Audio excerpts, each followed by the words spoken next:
a Jorge Rosales, Jorge Martínez, a Lisbeth, por estar nuevamente con ustedes. Habíamos estado algunos meses, bueno, hemos estado de viaje, viajando mucho, pero estamos aquí presentes porque lo que queremos es que este programa, y lo felicito, Una Vida con Sentido, lo necesitamos mucho en este nuevo orden mundial, en este nuevo post-COVID, porque la verdad, nosotros que trabajamos acá con psiquiatras, con neuropsicólogos clínicos, con psicólogos, lo necesitamos mucho en esta pandemia que se nos volvió ya una pandemia de salud mental. Y la necesitamos mucho para que conozcan el cerebro, cómo funciona, cómo regulamos las emociones para tener bienestar, que es lo que queremos nosotros. Bienestar, estar bien, ¿ok? Y salud mental. Excelente, excelente, doctor. De verdad que los enfoques que usted nos da son importantes, son maravillosos, son fundamentales. Y yo decía ahorita que en la medida que nos conozcamos cómo funciona esa máquina maravillosa que es nuestro cerebro, podemos buscar un mejor vivir, sentirnos mucho mejor, podemos controlar nuestras emociones, sentirnos mucho, por supuesto, más tranquilos y enfrentar las circunstancias, como usted bien lo dice, después de esta pandemia que nos afectó a todo el mundo sin excepción. De alguna manera afectó la salud mental a nivel mundial. Hoy el título de nuestra intervención, George, Lisbeth, es El cerebro productivo para la vida. Repito, el cerebro productivo para la vida. Cuéntenos, doctor Efraín, el cerebro productivo para la vida, ¿de qué se trata? ¿Cómo podemos utilizar nuestro cerebro para hacerlo productivo hacia nuestra vida? Bueno, bien, la idea es que esta estructura que está acá, ¿cierto?, que pesa en los hombres 1.400 gramos y en las mujeres 50 gramos menos, 1.350 gramos. Esto es como, para que ustedes me entiendan, el hardware de la productividad de cada persona, porque es que cada persona tiene un cerebro diferente. Entonces, como decía Marlene, un neurocientífico de Estados Unidos, de Harvard, él decía, el cerebro tiene 3 cerebros. Entonces, nosotros en el ahora, en el aquí y el ahora, estamos o en un cerebro automático, o sea, los 3 cerebros que está aquí, este rabito que ustedes ven aquí, no sé, Jorge, ¿lo alcanzan a ver? Se alcanza a ver, sí, señor. Ese rabito es el cerebro automático, Jorge. ¿Qué produce el cerebro automático? Nos levantamos, nos cepillamos los dientes, fuimos a la ducha. Si nos cayó agua fría, por lo menos a mí me cayó agua fría y enseguida dejé de estar en automático porque yo dije, ¿qué pasó? Y era que se dañó el calentador del edificio y entonces ya ahí dejé de estar en automático, ¿cierto? Pero nosotros estamos en automático el 95% del día. Y después, este cerebro automático es un cerebro cocodrilo. ¿Qué hace el cocodrilo? Es un reptil, come, duerme, hace la digestión, busca la cocodrilita y hace la perpetuidad de la especie, copula y tiene los cocodrilitos. Ese es un automático. Cerebro le llamamos cocodrilo. Después viene un cerebro importante en esta pandemia, que se nos vio una pandemia mental, que no sé si alcanzan a ver, como especie de dos huevitos. Sí, claro, ahí alcanzamos a observarlo. Dos huevitos. Ahí estamos viendo. Y en esta parte de la pandemia, ese es el cerebro emocional, que muchas veces nos habla Damasio, un neurocientífico, y Ladú, Joseph Ladú, que es un neurocientífico de Estados Unidos, tiene un libro excelente que se llama Cerebro Emocional. En ese cerebro emocional están 4 estructuras importantes. Uno, la amígdala. Pero esa amígdala es una amígdala que se llama así cerebral, tiene una forma de nuez pequeñita, se llama amígdala cerebral. No es la amígdala de acá. No son las amígdalas de la garganta, es una glándula que está en el cerebro. Esta es la amígdala donde se alojaba el COVID, esa amígdala es faríngea. Esta amígdala que está en este par de huevitos adentro se llama amígdala cerebral. Y ahí, para que ustedes me entiendan, ahí es donde se fabrican las emociones. Ahí es donde se fabrica el miedo, la ira, la tristeza. No es la pineal. ¿Sí? No. La pineal es otra estructura. Esa amígdala es donde se fabrican las emociones, para que me entiendan. Cuando ya se activa hay miedo, hay ira, hay tristeza. Cuando ya baja y regula hacia abajo, hay alegría, hay motivación, hay interés. Y otra emoción que son neutras, ni para la derecha ni para la izquierda, ¿sí? Para la derecha positiva sería la alegría, para la izquierda miedo y la tristeza. En la mitad está la sorpresa, el asco. Entonces son las 6 emociones que ahí podríamos decir, para que me entiendan, en este hardware del cerebro, ¿sí? Es la amígdala. Pero hay otra estructura al lado de la amígdala que es el hipocampo. Se llama hipocampo porque tiene forma de caballito de mar. Ustedes que están en el mar, cerca a Barranquilla, Santa Marta, Cartagena, ahí está ese caballito y ahí es donde se guardan las emociones. Si yo te pregunto, Jorge, Lisbeth, ¿qué vestido tenían cuando tuvieron 6º año de bachillerato? Yo estoy seguro que ustedes me van a decir qué vestido, el color que tenían el día de la ceremonia. Porque nadie se acuerda, quizás. Ahí se guardan los recuerdos. Con blanco. Entonces, tenemos dos estructuras, amígdala y el hipocampo. ¿Y cuál es la otra? El centro de la recompensa. Y ahí, ese es lo que se llama el núcleo accumbens, que también está en el cerebro emocional, y ahí es donde está la dopamina. Y esa es la hormona o el neurotransmisor que necesitamos hoy en día en esta pandemia mental. Perdón, los que bajan la dopamina se van a poner depresivos, se van a poner tristes. Y los que tienen dopamina son los que van a hacer las acciones que necesitamos todos los días para emprender, para llegar a meta. Entonces la dopamina es como decimos, la hormona del placer, la hormona de la activación. Y ese es el segundo cerebro, el cerebro emocional. Y el tercer cerebro, que es el que piensa, es toda esta corteza cerebral. El cognitivo. Pero el gerente del cerebro que piensa, querido Jorge Glipper, es esta partecita de adelante, aquí, esta partecita. ¿Cómo adelante. se denomina esa parte del cerebro, doctor? Esa parte se llama la corteza prefrontal, ese es el gerente. Ese es el gerente del cerebro. Y el 5% que no estamos en automático, estamos tomando decisiones de día a día. ¿Para qué? Para resolver los problemas de la vida. Ajá. Un emprendedor se enfrenta a un problema, tiene que resolver el problema. Y ese es un líder de su propio negocio. Y es un líder de su propia vida, es un líder. Entonces, en conclusión, estos tres cerebros, el automático o reptiliano, el emocional y el pensante, son los tres cerebros que tú tienes que controlar. ¿Para qué? Para ser feliz, para tomar decisiones conscientes. O estás en automático, estás tomando decisiones con base en tu experiencia vivida y tus emociones vividas. Entonces, conclusión, un cerebro productivo lo definimos para la vida, aquel que controla en esta zona prefrontal, por eso se llama el CIO, porque ahí hay unas funciones que se llaman funciones ejecutivas superiores. Y ahí es donde los diferencian los animales. Ejemplo de una función ejecutiva superior es la atención. Jorge, si nosotros no tenemos atención, nosotros nos vamos a distraer. Y si tú te distraes, no vas a lograr la meta del día a día. Tú tienes que ir midiéndote el día a día. ¿Para qué? Para que tú puedas cumplir la meta y tomar decisiones conscientes cuando tengas que tomar. Y si tú estás estresado, no vas a poder tomar decisiones conscientes. ¿Y por qué estás estresado? Porque tus niveles de electricidad en el cerebro, porque el cerebro es una piñatica como un globo de esas piñatas que hay en Barranquilla. Esa piñatica es un globo eléctrico. Entonces, nosotros ahora mismo estamos en beta a 14 a 20 ciclos por unidad de tiempo, Jorge, tú que eres ingeniero, y entonces es un circuito eléctrico, pero cuando yo estoy a 35 ciclos por segundo entro en estrés. Bueno, ¿Por doctor. qué? Porque se te disparó la amígdala y yo tengo que regular ese circuito eléctrico y bajar los 35 para bajarlo a 20. Bueno, doctor, eso, perdón. Esa es la idea. Perdón, Entonces, en conclusión, el cerebro productivo es cuando tenemos estas funciones ejecutivas superiores. Ejemplo, la toma de decisiones es una función, la flexibilidad cognitiva en el contexto es otra función, la regulación emocional es otra función ejecutiva. ¿Para qué? Para tomar decisiones y evitar errores en la vida.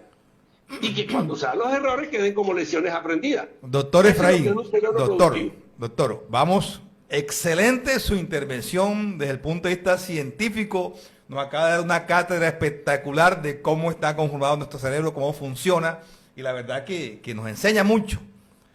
Llevemos eso a la práctica.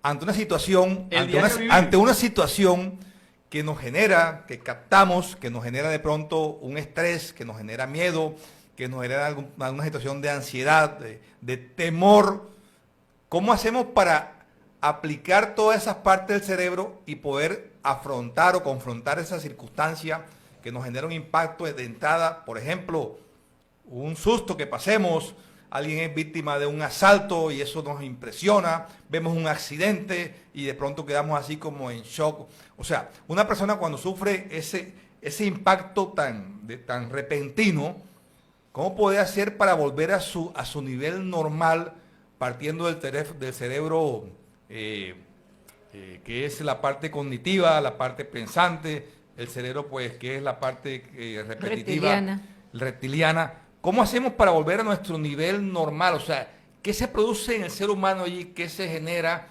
¿Y cómo podemos contrarrestar eso? Porque de eso se trata este espacio. ¿Cómo manejamos nuestras emociones?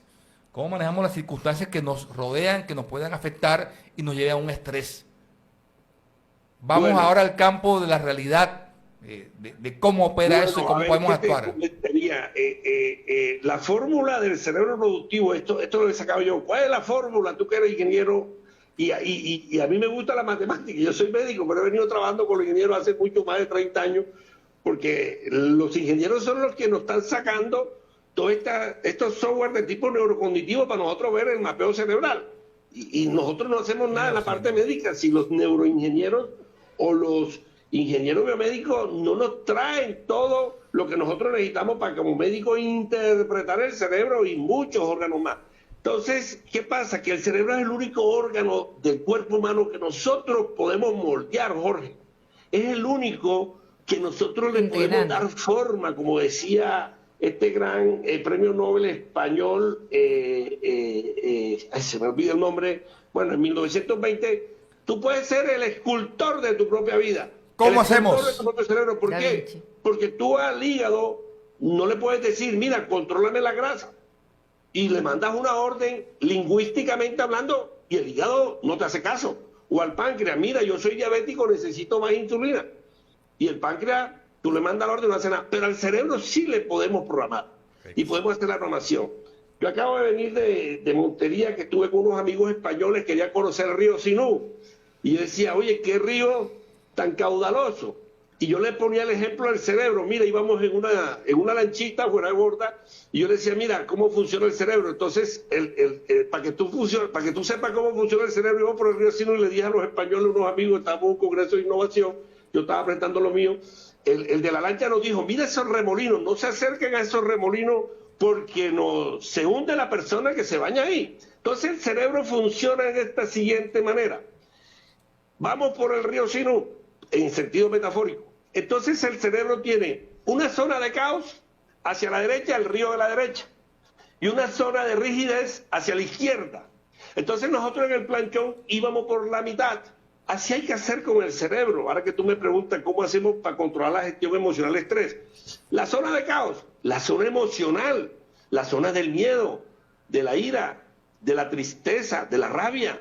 ¿Sí? Nosotros vemos como unas personas cogen en determinado momento un sistema de rabia. Eso es que el cerebro se dispara y no tenemos control emocional sobre esa rabia, sobre esa emoción que es auténtica, genuina y es innata. Es de sobrevivencia. Entonces, nosotros vamos al río, tenemos una zona de caos, que son las emociones, y una zona de rigidez, que es el pensamiento racional puro, y que no nos acercamos hacia la parte emocional, porque es que nosotros, Jorge, no somos seres racionales, no. Descartes hace más de 500 años, que era un gran filósofo, matemático, etcétera, y de los grandes pensadores decía, pienso, luego existo.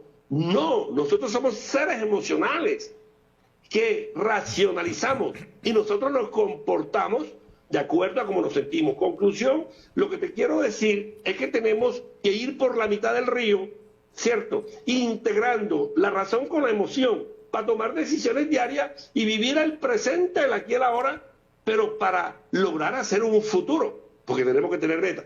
Entonces, desde ese orden de ideas podemos decir que nosotros ponemos 4 cuadrantes dentro de las emociones y nosotros tenemos que seguir primero qué emoción tenemos, cómo la percibo, después qué emoción regulo, cómo la regulo, o sea, cómo bajo ese arousal, o sea, ese ciclo por segundo, cómo la bajo, y es lo que llamamos la regulación emocional. Y es lo que Goleman habla de la inteligencia emocional de las investigaciones de Salovey. Entonces primero percibo la emoción, ejemplo, tengo miedo, me van a atracar, pero de una vez regulo esa emoción. Voy regulando la emoción, percibo, regulo, y después comprendo la emoción del que me va a atracar. Si viene temerario, y si viene con yo tengo que tener la parte de la supervivencia. Entonces comprendo esa empatía de ese temerario, y después yo lo que hago es utilizar esa emoción que voy regulando, ¿para qué? En este caso, si estoy en una organización que está muy estresada, tengo el equipo, yo como neurolíder me automotivo, me autocontrolo, me autorregulo mi emoción y después comprendo, le empatizo con los demás y hago el liderazgo del equipo, la comunicación con el equipo y a definir y solucionar problemas con el equipo, porque el equipo es el que soluciona los problemas, ellos son los que están en el día a día. Entonces, hoy en día, cuando vemos el estrés laboral en las organizaciones o el estrés interno nuestro, tenemos que regular esa emoción, pasar esos 35 ciclos por segundo, bajarlo a 20, a 18, que es lo normal cuando estamos en beta. ¿Okay? Bueno, muy bien. Jorge, ¿tienes una inquietud? A ver. Claro que sí, el doctor Butrón ha hecho unas precisiones interesantes con una referencia que tiene que ver con la inteligencia emocional y con un tema que es el de pospandemia. Mire, doctor Butrón, en las instituciones educativas, después de la pandemia, se abrazó el tema de poder generar proyectos que van permeando lo que tiene que ver con la parte académica de los estudiantes y se está abordando hoy el tema de el manejo de las emociones. ¿Cómo sería o de qué punto de vista a nuestros oyentes podemos ayudarle con ese tema? ¿Hacia dónde pueden ellos buscar orientación para tener manejo o el mejor manejo de las emociones? Dado de que ya se está generando esa didáctica en las instituciones educativas. Claro. Sí, precisamente yo tengo muchos amigos de Argentina, amigos de Chile, y ahora que tú tocas ese tema, yo soy un abanderado que hay que hacer educación emocional desde los niños. Sí, señor. Inteligencia, sí. Hay que hacer la ley de educación emocional. Totalmente de acuerdo, doctor Sí, Efraín. señor, yo también. Ese es un currículo que está oculto y que hoy debe ser visible, debe estar interrelacionado con las áreas del conocimiento. Claro, es que mira, en Argentina hay una ley de educación emocional que a los niños les enseñan que es una emoción. A los niños les enseñan que es el miedo. Es que hay dos emociones universales que son básicas, que es Además el ya miedo está en las contrataciones. y el amor. ¿Y qué es amor? Alegría. Son dos emociones. Entonces, cuando nosotros estudiamos las emociones, le hacemos una teoría bidimensional. No hay emociones buenas ni emociones malas, no. Así es. Hay emociones o positivas o negativas. Eso está descubierto en la tribu de Nueva Guinea. Paul Ekman, un gran neurocientífico de las emociones, que fue el que nos entregó las 6 emociones. Entonces, ¿qué hacen en Argentina? Allá tienen la ley de educación emocional de los niños. A los niños hay que enseñarles qué es el amor. Hay que enseñarles lo que es el entusiasmo, lo que es el interés. Pero también hay que enseñarles lo que es el miedo. El miedo no es malo. A veces necesitamos el miedo. Yo por lo menos que asesoro muchas empresas del sector administrativo me decían, a veces me decían los gerentes, yo necesito un miedo para que me saque Para de la movernos. El miedo nos hace mover. El impulso. para movernos. Entonces, son emociones innatas, estudiadas también por Darwin en la perpetuidad de la especie humana, y la necesitamos ese miedo, pero tenemos que saberlo sobreponerlo. Entonces, conclusión, ¿qué necesitamos? Hoy en día, yo acabo de terminar precisamente un curso a nivel mundial de una organización de las Naciones Unidas sobre neuroeducación. O sea, el sistema neuroeducativo en Colombia tiene que cambiar, porque aquí hay mucho talento, Jorge, y Libe, hay mucho talento, pero cuando llegan al colegio lo frustran. Lo que le pasó a Edison lo sacaron del colegio y le dijeron, usted no puede estar en esta aula porque usted tiene un problema de dislexia, trastorno de aprendizaje. Y lo mandaron a donde la mamá. ¿Qué hizo la mamá? Ella lo adoptó. ¿Y qué hizo Edison? Después de 2000 intentos, inventó la bombilla eléctrica. Entonces, eso es lo que está pasando. Hay mucho talento, pero llegan al colegio y de pronto, como el colegio está rígido en ese aprendizaje, en esa pedagogía, resulta que no conocen el cerebro. Lo bloquean. Porque no conocen las emociones. No empatizan con el alumno. Conclusión, yo pienso que hay que regular la educación emocional en los colegios de los niños, que entiendan qué es el amor, qué es la alegría, qué es la empatía, qué es el entusiasmo, el interés, pero también entiendan el miedo, la ira, la tristeza, la vergüenza, la culpa. Todas esas emociones que se desprenden de esas 6 emociones innatas y salen más de 120 emociones. Conclusión, necesitamos esa ley de educación emocional y ojalá eso salga de los congresistas del Atlántico porque la necesitamos, sobre todo en esta pandemia mental. Excelente, Mira, doctor, excelente propuesta y vamos a... una plataforma digital con los psiquiatras de acá y con los neuropsicólogos y psicólogos. Imagínate que antes veíamos 7, de 100 pacientes veíamos 7 problemas de ansiedad. Excelente. Y en la pandemia se nos disparó de 7 a 30 problemas de ansiedad y de depresión, imagínate tú. Sí. Y me preocupa que estoy viendo mucho, nosotros hacemos aquí examen de retiro y cuando le pregunto a un joven de 25 años, ¿por qué te retiras? Si usted es una gran multinacional. Y me dice, me retiro porque no puedo con mi jefe. No me entiendo. Pero yo dije, pero ¿por qué no dijiste eso y en el comité de convivencia? El comité de convivencia para los riesgos. Me dice, no, porque es que yo soy un joven y yo me voy a trabajar independiente. Entonces, eso, ¿qué está viendo uno? Que los jóvenes, y sobre todo nuestra nueva generación, que en Pani es una generación como de cristal, diferente a nuestros abuelos, que éramos más resilientes, Jorge y mi querida Lisbeth, los jóvenes no soportan todo este proceso que estamos viviendo, este post-COVID, porque hay un nuevo orden mundial.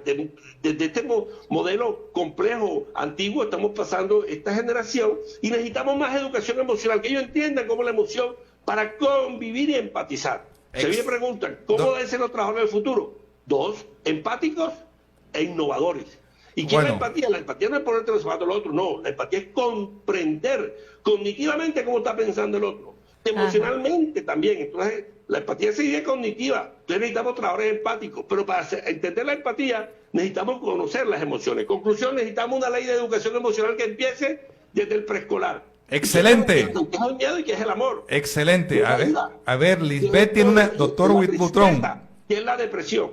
Conclusión, necesitamos esa ley y necesitamos cambiar nuestro modelo de estructura de educación, como decía Jorge, que hay que hablar ya del neuroaprendizaje. Y por cierto, yo saqué un libro sobre el neuroaprendizaje, porque es una de las problemáticas que estamos viendo, porque hay mucho talento, pero tenemos que irlo puliendo y se pule desde el preescolar y podemos tener muchos talentos y muchos premios Nobel que se nos quedan en la mitad por nuestro sistema educativo actual. Excelente. Totalmente. Doctor, aquí Lisbeth tiene una inquietud. A ver, Lisbeth.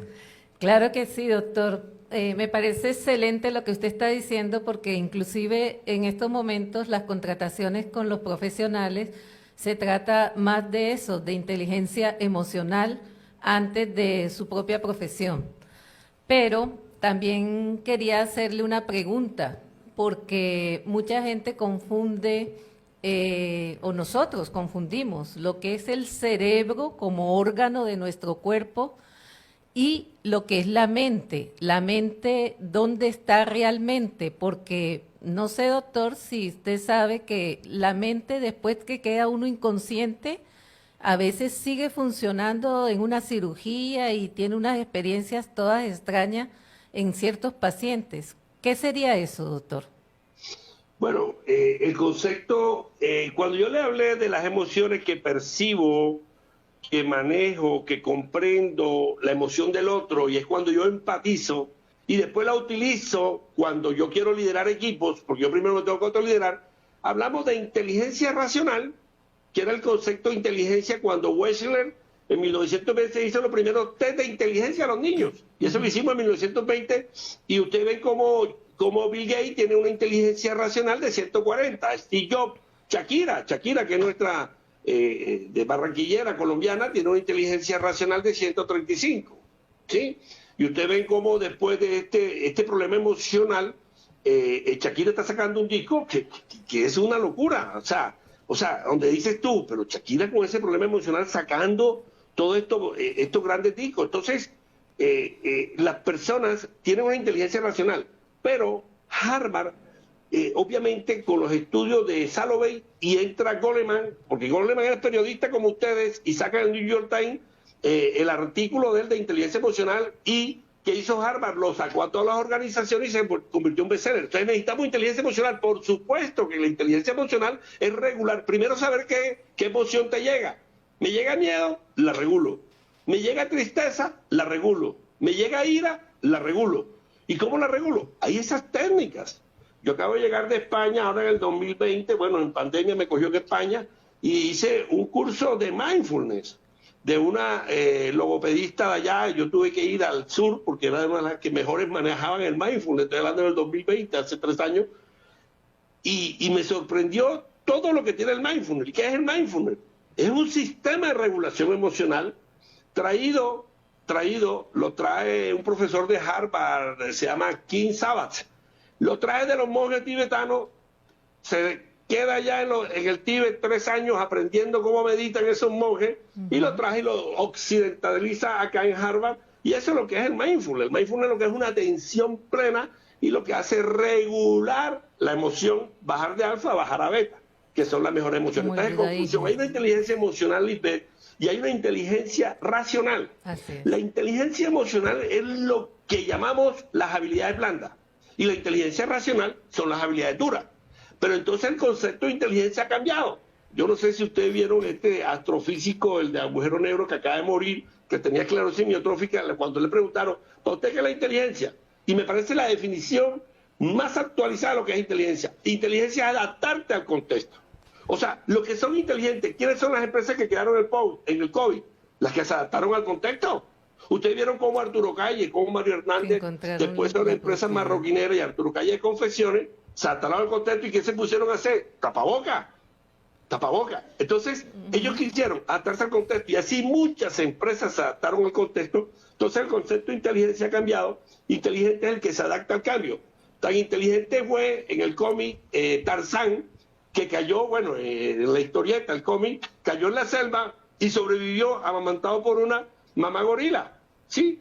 Como inteligente es Bill Gates, que hace 20 años nos trajo el Microsoft y nos trajo el Internet, entramos en la ventanita y hoy en día, hace 20 años estábamos globalizados con esa ventanita.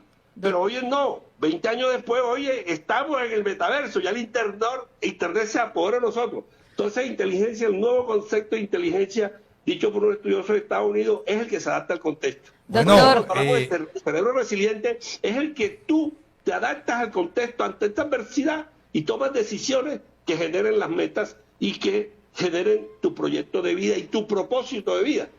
doctor, en pocas palabras, tomar la parte que aparentemente es negativa y convertirla en algo positivo. Siempre Así coger el negro, convertirlo en blanco. Así es. A ver, Jorge, ¿tienes una inquietud? Las adversidades hay que convertirlas en oportunidades. Así es. Bueno, médico, prepárese que voy a algo que tiene que ver con ustedes por aquí, que yo soy de los que anoto, no sé, de esa generación que anota y hace caso. Bueno, le voy contando rapidito. Educar el carácter y manejar las emociones debe ser entonces la meta en la que podemos trabajar desde niños y también como adultos, porque usted hablaba acerca de los jóvenes y de los empleos. Escuché una frase de una persona que estaba buscando a un profesional para determinada área y la persona en la entrevista dijo, no, es que cuando yo siento presiones me voy y y no voy más. Entonces la persona que lo estaba entrevistando dijo, no me sirve porque después me deja el trabajo tirado. Frente a esa reflexión que estamos hablando de esa sociedad, de esos nuevos profesionales, de esa generación de cristal, ¿qué hacer para mejorar ese tipo de conductas o comportamientos? Sí, ya hablamos de inteligencia emocional.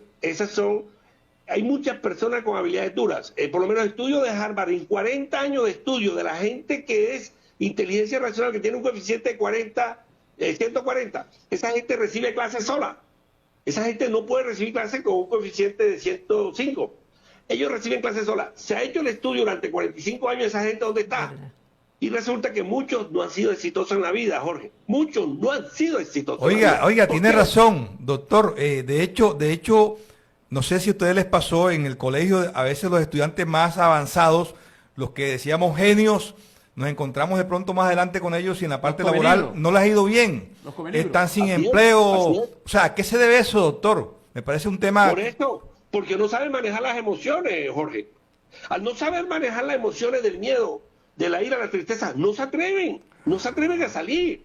Y tú tienes que atreverte a salir, pero para atreverte a salir, a tomar decisiones, te da miedo. Entonces ellos, como no saben manejar las emociones, no tienen la inteligencia racional, pero no tienen la inteligencia emocional, que es una habilidad blanda. Entonces, por lo menos, empatizar, ellos no saben empatizar. Jorge, si tú no empatizas en este nuevo orden mundial, no conoces gente. Y si tú no conoces gente, tú tienes que meterte en el mundo. ¿Y cómo te metes en el mundo? Conociendo gente. Y conociendo gente es que tú vas a simpatizar, a empatizar cognitivamente, a empatizar afectivamente, a contagiarte de emociones. Entonces, conclusión, esas personas son racionales, pero le falta la inteligencia emocional. Bueno, doctor, excelente este programa de hoy, Jorge, Lisbeth. Sus enseñanzas maravillosas. Nos parece importante que conozcamos cómo funciona nuestro cerebro y así nos podemos de pronto tratar de mejorar nuestra calidad de vida, porque todo está ahí. Si te conoces, sabes cómo actuar ante las circunstancias. Doctor, se nos acabó el tiempo, con usted el tiempo pasa volando. Hombre, tarjeta de invitación para la próxima, yo médico. Ok, estamos aquí prestos y lo felicito con este programa porque es que lo necesita, sobre todo preocupamos por esta nueva generación que es generación emprendedora y hay que salir de Colombia para el mundo. Hay que salir. Colombia es un país muy maravilloso, muy maravilloso. Gracias, doctor, desde Medellín, la ciudad de la eterna primavera. Nos atendió hoy el doctor Efraín Butrón con sus maravillosas intervenciones sobre el conocimiento de lo que es el cerebro del ser humano. ¿Qué opina, Jorge Lisbeth? No, cada vez que nosotros tenemos un invitado con esas charreteras, uno queda con ganas, ávido de seguir escuchándolo, de seguir aprendiendo. Y lo que es más importante, de que nuestros seguidores, nuestros contertulios, nuestros oyentes que están en las diferentes plataformas, doctor, tengan una idea un poco más de ese concepto, primero científico y después real, de lo que es la posibilidad de conocer un poco más nuestro cerebro. ¿Y cómo aplicar eso a la vida cotidiana? Totalmente. Para un buen vivir. Bueno, para mí aquí un llamado de pronto a lo que es el Ministerio de Educación y al Ministerio de la Salud, porque realmente deberíamos de meter este contexto en ello, porque lo que es la materna, cuando está embarazada, también debe de recibir lo que es la inteligencia emocional y cómo aplicarla al feto, cómo desde allí tener personajes productivos para nuestra sociedad, para ellos mismos. Entonces yo creo que deberíamos de trabajar de la mano estos dos ministerios y seguir adelante. Gracias por su aporte, doctor. Bueno, se nos acabó el tiempo. Médico. Pasó volando. Médico, le escuchamos, se despide. Unas palabras de despedida. No, que este espacio sea para el inicio de esta idea, porque la verdad necesitamos que los congresistas nos apoyen para sacar esta ley o esta resolución de emociones y meterlo en el currículum académico del preescolar y de los niños de primaria, bachillerato, porque lo necesitamos. ¿Cómo se llama la ley? ¿Cómo se llama la ley, doctor? Repítela, por favor, para complementar. Educación emocional. La ley de educación emocional nos parece fundamental, importante, trascendental, que eso también se dé en nuestro país. Ojalá esta iniciativa llegue al Congreso de la República. Así será. Doctor George, se acabó el programa. Bueno, agradecerle al doctor Butrón su intervención y como lo dije ahorita, le reitero, tarjeta de invitación al aire para que nuevamente encontremos otro espacio de diálogo, de educación, de formación con usted, doctor Butrón. Con mucho gusto en lo que le podamos colaborar. Gracias. Gracias. Bendiciones. Bueno, nos tenemos que ir en 10, 15 minutos. Aquí está nuestra cortina musical. Nos avisa que es viernes. Y el cuerpo lo sabe. Sí, señor, la cartera lo sufre. Déjalo correr, déjalo sonar. Nos encontramos el próximo viernes, aquí, 9:30 de la mañana, por Radio Caribe Plus, La Consentida Estéreo, cariberadioonline.com. Así es. Nuestros aliados. Bueno, con ese marco musical llegamos al final de esta emisión de Una Vida con Sentido. Para darle sentido a tu vida. Claro que sí, por Radio Caribe Plus, un mundo digital. Don Steven, buen viento, buena mar. Nos vamos, pero eso sí, ya saben, regresamos, retornamos el próximo viernes. Al aire, nuestra señal.